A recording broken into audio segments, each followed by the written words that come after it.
ওই যে আপনার একটা বাচ্চা ছেলে আছে, যে বাচ্চা ছেলেটার বয়স আজকে 7 মাস, আপনার স্ত্রী যতবার দুধ পান করিয়েছে আপনার বাচ্চা ছেলেটাকে, বিসমিল্লাহ না বলে যদি দুধ পান করে, ওই দুধ নিশ্চিত শয়তানে পান করেছে।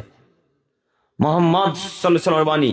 আপনি 1 কাপ চা পান করছেন, তো চা পান করার পূর্বে কি বলা লাগবে? আগে কথা বলে না, বিসমিল্লাহ বলা লাগবে। এখন যদি বিসমিল্লাহ না বলেন, তো ওই চা কে পান করবে? এখন আমি কি কথা বুঝাতে পারছি? ওই চা এখন কে পান করবে? শয়তানে পান করবে। খাদ্যের শুরুতে যখন কোনো মানুষ বিসমিল্লাহ না বলে, ওই খাদ্য কে খাবে? শয়তান। আব্দুল করিম সাহেব, কথা বুঝতে পারলাম আপনার, কিন্তু এখানে একটি কথা, আমরা তো মানুষ, মানুষ যদি ভুল করবে না ফেরেশতা করবে? মানুষই ভুল করবে। আব্দুল করিম সাহেব খাদ্যের শুরুতে বিসমিল্লাহ বলতে শুরু ভুলে গেছি, এখন কি করব?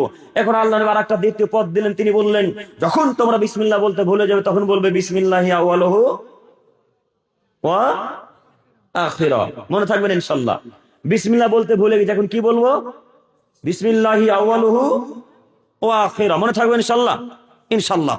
এবার আপনাকে বলি, আপনার স্ত্রী এমএ পাস ছাত্রী, আপনার স্ত্রী স্তনে দুধ যতবার আপনার ছেলে আব্দুল্লাহকে পান করেছে, ওই দুধ ততবার শয়তানে পান করেছে, নিশ্চিত পান করেছে, অবধারিত করেছে, অবশ্যই করেছে।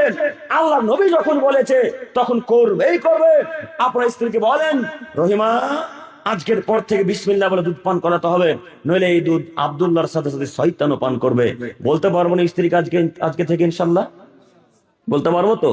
সম্মানিত মুরব্বী সাহেব, বিসমিল্লাহ বললে খাদ্যে বরকত জোটে, বিসমিল্লাহ বললে দুধে বরকত জোটে, বিসমিল্লাহ বলে খাদ্যে বরকত জোটে। অতএব যে কোনো মূল্যে আমরা বিসমিল্লাহ বলে খাদ্য পান করা শুরু করব, খাওয়া শুরু করবো ইনশাআল্লাহ, ইনশাআল্লাহ।